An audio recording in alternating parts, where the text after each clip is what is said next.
था महोदय, उसमें 34 करोड़ रुपए की अवैध निकासी बगैर ट्रेजरी के स्वीकृति के की गई महोदय। एक कमेटी के माध्यम से जांच कराई गई महोदय, उसमें डीडब्ल्यू को तो सस्पेंड किया गया महोदय, लेकिन उस समय के तत्कालीन मंत्री पर किसी तरह का कोई कार्रवाई नहीं किया गया महोदय। यदि वित्त मंत्री जी में, मुख्यमंत्री जी में समीक्षा ही करना महोदय, तो सबसे पहले कल्याण विभाग के समीक्षा की जाए कि आखिर दलितों की स्थिति क्यों नहीं बदली, आखिर क्यों नहीं बदली महोदय। इस बात की समीक्षा होनी चाहिए। हमें चाहते हैं कि यहाँ पर सरकार बैठे हैं और इस तरफ उनको लेके जाना चाहिए महोदय। रही बात इस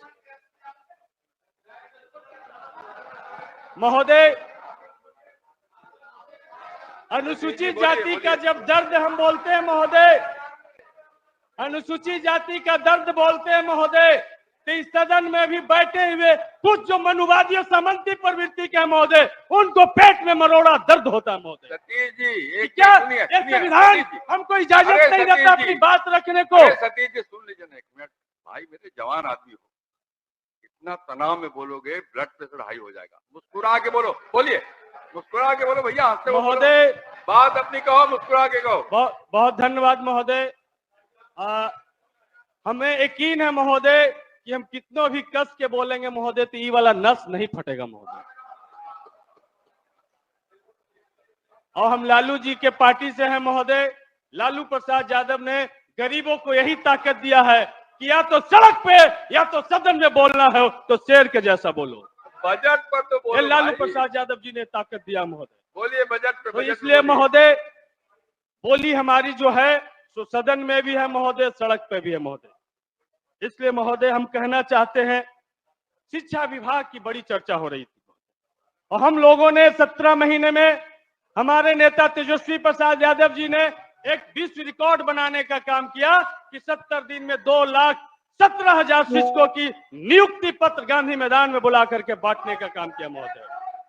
इसलिए महोदय हम पूछना चाहते हैं कि आखिर ये सरकार बदलते क्या मजबूरी आन पड़ी कि शिक्षा क्षेत्र में भी आउटसोर्सिंग को बढ़ावा दिया जाने लगा महोदय। एनडीए ही ना आप हैं। अरे इधर देख के बोलो भैया। तो भैया हाँ बोलिए। आउटसोर्सिंग को बढ़ावा दिया जाने लगा महोदय। जो रात्रि प्रहरी की नियुक्ति माननीय विधायक लोग की अध्यक्षता में किया जाता था, जिसका मानदेय 5,000 रुपया तय करते थे महोदय, अब आउटसोर्सिंग के माध्यम से 10,000 रुपया दिया जाएगा, लेकिन वो भी उसको नहीं मिलेगा महोदय। ये इस तरीके से माननीय विधायकों को जो अपमानित किया जा रहा है महोदय सरकार के द्वारा, इसमें सरकार के भी विधायक है, विपक्ष के भी विधायक हैं, इसमें संशोधन होना चाहिए महोदय। या तो माननीय विधायकों को उस कमेटी से बाहर कर दिया जाए या तो रखा जाए तो उनकी प्रतिष्ठा की रक्षा की जाए महोदय, ये हम कहना चाहते हैं महोदय।